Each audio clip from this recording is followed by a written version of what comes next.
did 5 to 6 hours a day of yoga and meditation for 3 years. This is what I learned. So I had some mental issues and went ahead with yoga and meditation to better them. At this time, I started 5-6 hours a day of some of the practices Sadhguru teaches. The first thing I have learned is people, including myself, are almost always in a state of unease, meaning their mind has to be constantly occupied, fidgeting with various things all the time. Few people can actually look you in the eyes and just be there with you in that moment. Everyone has a mind that is all over the place, with compulsions to do this and that. Here is where my practice drastically improved this condition for me. The compulsive need to keep the mind occupied at all times went almost entirely away. Instead, I just started paying attention to whatever was there, looking at things without being consumed by them. This also improves productivity by a lot. Secondly, a sense of abandon and desirelessness has come. I can simply sit with my eyes closed for an hour and just enjoy that without the need to stimulate my brain. There is a whole inner world where one can access very blissful states. You can access this if your body and mind becomes more still and less compulsive. When you are in touch with the inner stillness, it is hard for you to be truly bothered by anything, because at the core of who you are, there is always a sense of peace. Lastly, the sense of inner freedom and joy that has come is priceless. The smallest things like going for a walk in the forest or looking at the sky can bring joy. Nothing fancy thing to fulfill the list of endless desires is really needed anymore. Relations have reduced in numbers, but those that remain are much deeper and more fulfilling. These are some of the things that have happened. I'm curious to hear your own experiences with meditation and yoga. 7 years of consistent meditation practice has done exactly what you have described to me. I'm never in my head, so I'm constantly aware of everything, my inner world, how I feel, react, behave, self-awareness basically, and the outer world, the external world, everything else. At this point in time, I'm meditating as soon as I wake up. By this I mean I'm here, present, aware. However, when I actually sit down and practice it, could be from anywhere. When I wake up, between 0 to 3 hours from waking up, and through the day it could be anywhere between any count that I'll find myself bringing myself back to the breath and use it as an anchor. By doing this, I'm constantly here, anchored, another word for present. And I'm not specific, but I do all kinds of meditation practices, nothing planned. Whatever arises in the moment, used Headspace app for about 6 years and learned everything, and mostly I could until I got comfortable without it. Something that has helped me, which I don't see mentioned too often, is practicing photography. Ideally not on your phone, but with an actual mechanical camera. It allows you to slow down and spend more time observing everyday objects, how the light reflects and changes over time on things otherwise unnoticed. There's one exercise I learned when I first started to become a better photographer. Simply go find a tree that looks interesting and you can get close to. Photograph it from 10 different angles and see how small differences in perspective can make a huge difference. A bonus tip is high, low, fast, and slow. High and low referring to angles and fast and slow referring to shutter speed. For example, photographing a waterfall at a slow shutter looks way different than a fast shutter, more ethereal and magical. Shooting large objects from low angles make them look bigger. Even laying on the ground can give some unique vantage points. Likewise, shooting top-down/overhead. Time of day is huge too. Golden hour and blue hour are some of the best times of day to get out and shoot. Plus, watching sunrises and sunsets are supposed to be natural stress relievers. Sorry, it's just not the same. Meditation is just a completely different activity. If you've not done it, you've not done it. There are things like mindful movement, yoga, pranayama, but hobbies like photography do not compare. You are doing something. And dhyan is not about doing, but being. I can say the same thing when I played cricket in my teens, seeing the ball and the limitless possibilities, being one with the ball and the bat, having mental synergy with the pitch and fellow players. It's arbitrary, bro. You will know if you've sat down in dhyan. I enter a meditative state while mountain biking. I think we can all access our inner peace in different ways. I agree it's not the same. But I'd argue that some of us practice meditation to cultivate peace and stillness within ourselves as much as we can, on and off the mat. Engaging in mindful processes that allow us to slow down, reflect, and appreciate what's in front of us is paramount to longevity and countering the materialistic mindset and the feeling of never having enough. I got laid off in May and picked up a mindfulness-focused meditation app, 10% Happier if you're curious, and have been practicing for somewhere between 30 to 60 minutes every morning all summer. Can 100% corroborate your experience. Given the bit of time and space I had, I'm actually surprised how easy it's been to incorporate mindfulness and loving-kindness practice into my daily life, to the point where I really miss it if I don't get a 30-minute sit every day. The stillness I feel at the end of a sit is incredible. Have you noticed more positive emotions due to loving kindness meditation? Absolutely yes. It's still early doors for me in terms of the number of hours under my belt, but I can definitely report more positive feeling and empathy towards both myself and others. For me, there's a connection to work for sure. In a period where I had no work, or was doing volunteer work, or had small jobs maybe 3 times a week, I felt so much closer to myself and calmer. Doing a full-time job, especially with a computer, is such a trip again. Add a wife and baby to the equation, and there seems to be so many things pulling at me that I feel light years away from my former self that I had discovered through my practice years ago.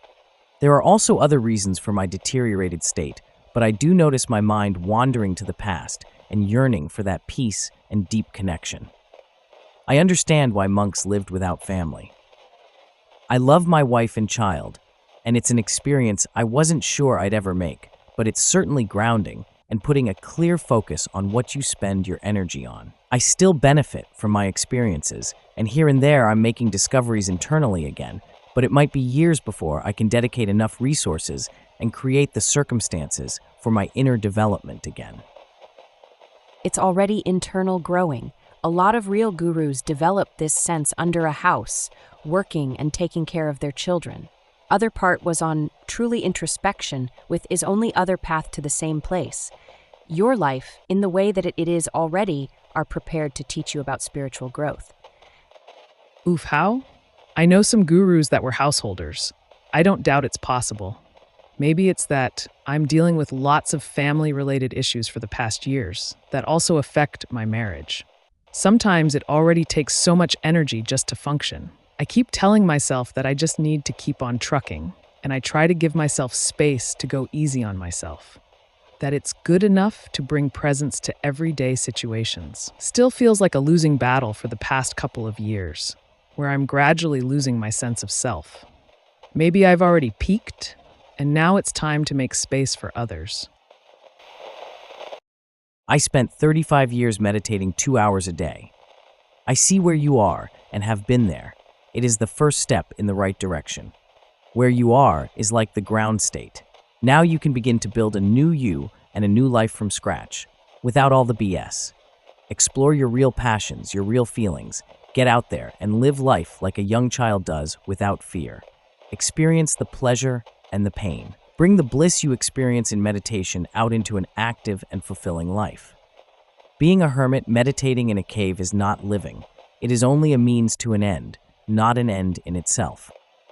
It depends on the individual. Ramana Maharishi was living like a hermit, and that was his preferred lifestyle. Osho lived like a king. They were both enlightened masters. Maybe it's not possible to make an objective statement.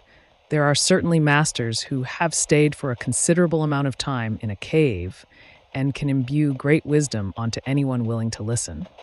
But I'd say for the majority of people, the objective is a deep engagement in life, akin to what Graham was saying. This deep engagement in life is what becomes part of the meditation itself.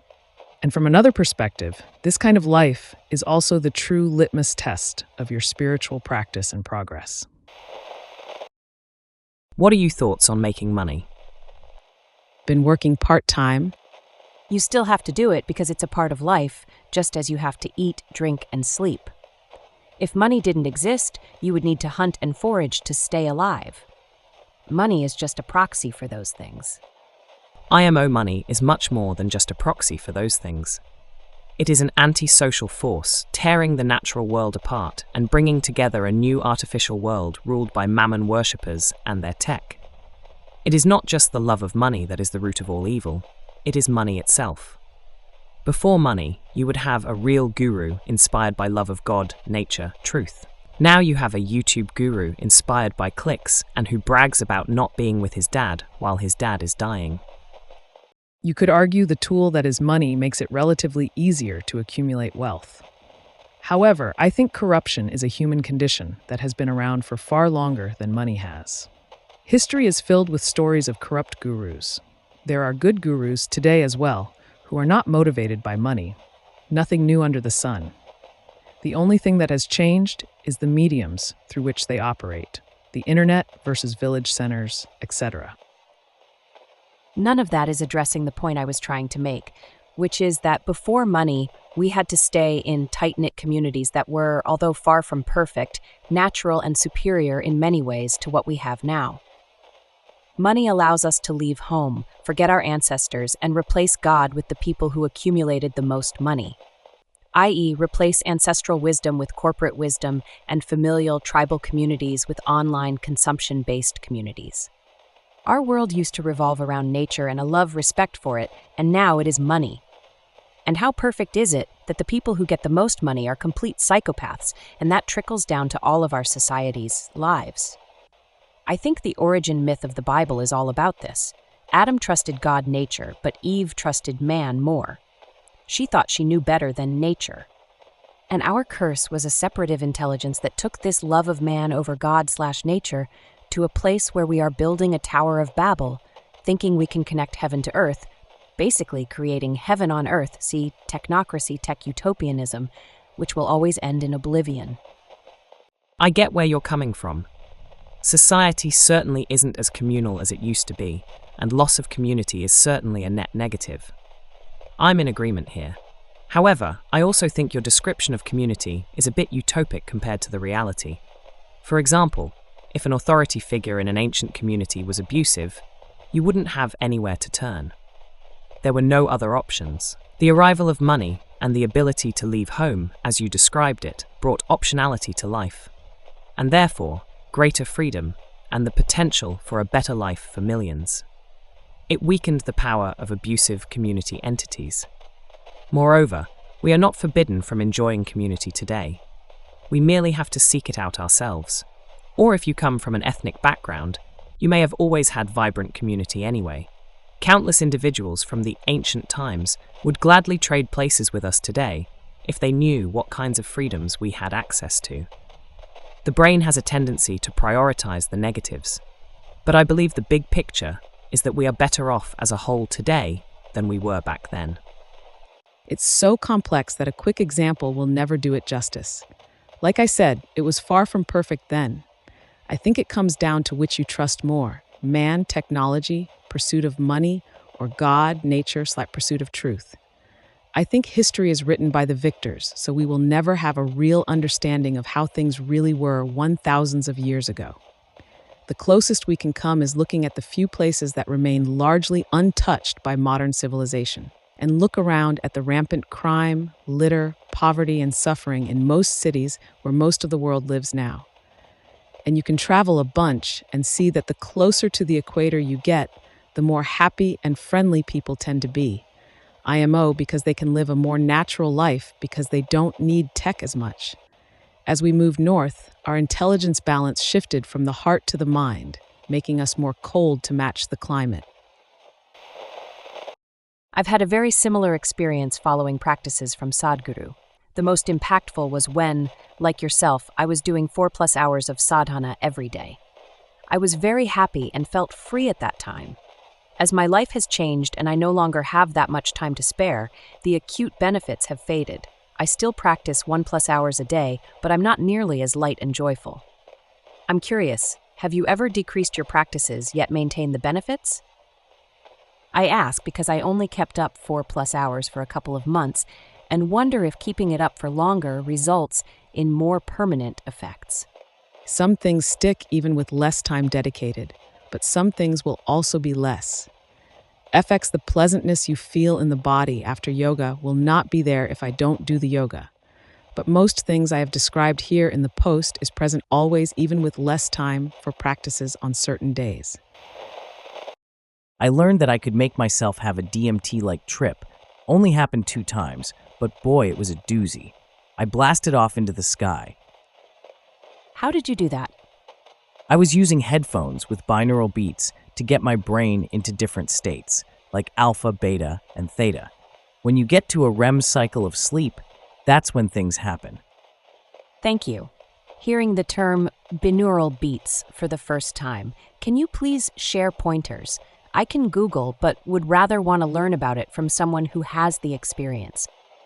Like the reply below, use headphones and YouTube binaural beats. For me, it really helped me open my third eye. I just focus on the patterns that form when my eyes are closed. Gets me in a trance-like state. There are some studies that show you can affect your brainwave patterns by playing certain frequencies of sound into each ear. You need headphones. Just go to YouTube or Spotify. Most people have very mild experiences with them, if anything at all, but it's cool in theory and can be relaxing. Thank you for this post. I'm sure what you've wrote will help impatient beginners on the path of meditation. Real results come after months, if not years, of persistent meditation. It's very rare to find one with enough desire and discipline to follow the path until its fruition. It's expected to see the real results after quite some time of effort, given that we are so conditioned against meditation and internal life. We have been raised by school, which teaches, among other things, forced extroversion and dependence to authority. This is absolutely not needed in the pursuit of spiritual life, as one is expected to be his own teacher, independent in learning and acquiring skills, and be interested in internal life, something we have had when we were young. I have some experiences and achievements in metta-meditation. My anger had been drastically reduced, my lust also. I have been suffering so much for being lust after woman. My brain functions so much better, and my mental issues have dissipated. I worry less and have more introverted life. I enjoy nature more, and the external world looks better. Colors are more vivid and bright. These are some of the results of metta. May you be happy on your path and advance until enlightenment. Hi. My mind won't shut up with negative thoughts when doing things I used to enjoy. Throughout the day, too, it won't be quiet. Not necessarily negative talk, but constant gibberish. When I try to make my mind go blank when meditating, I've just been meditating for a few weeks, it won't shut up either. To be honest, it's beginning to really drive me nuts. Any advice would be appreciated. Don't beat yourself up over it. You could set the intention of simply watching the brain. Don't fight it. Just be aware of the thoughts. Don't chase them. Maybe try counting them. Watch them come and then go. Pay attention to the energy in the thought. Is it nervous, angry, or good? What's the underlying energy in the thought? Is it an emotion? Can you connect and focus on that emotion? Imagine your brain like it is the sky, each though a cloud passing by. The intention you set before meditating is to take a conscious break from all the mental chatter. You could also focus everything on something like your breath, or the things you hear or see, the feel of the seat. Has it killed, lowered your desire for intimacy, libido? These things have gone down a little bit, but mostly it has become easier to ignore these aspects.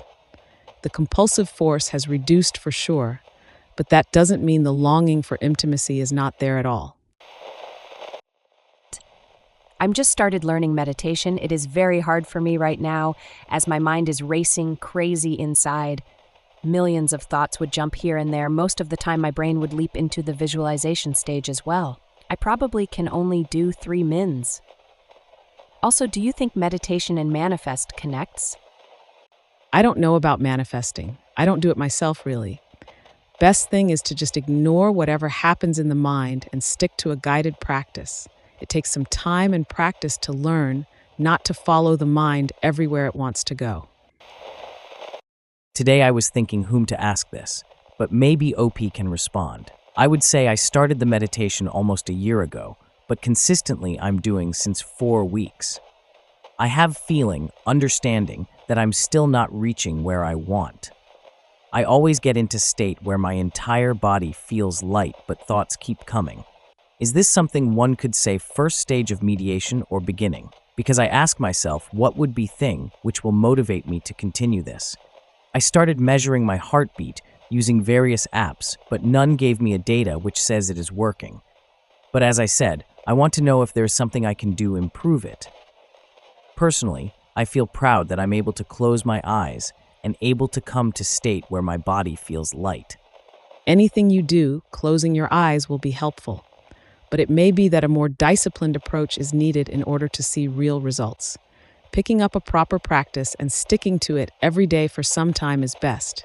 I would go for a guided meditation like Isha Kriya and practice it 1-2 times a day for 40 days. This is beautiful. I've had a very similar experience. Learning the art of letting go has been one of the most challenging parts. And as a human, I still experience the ups and downs of emotions and situations that can be triggering and painful, but they've become easier to navigate after many years of meditation, therapy, and yoga. Those moments of peace, of presence, are pure bliss. Nice to hear your story.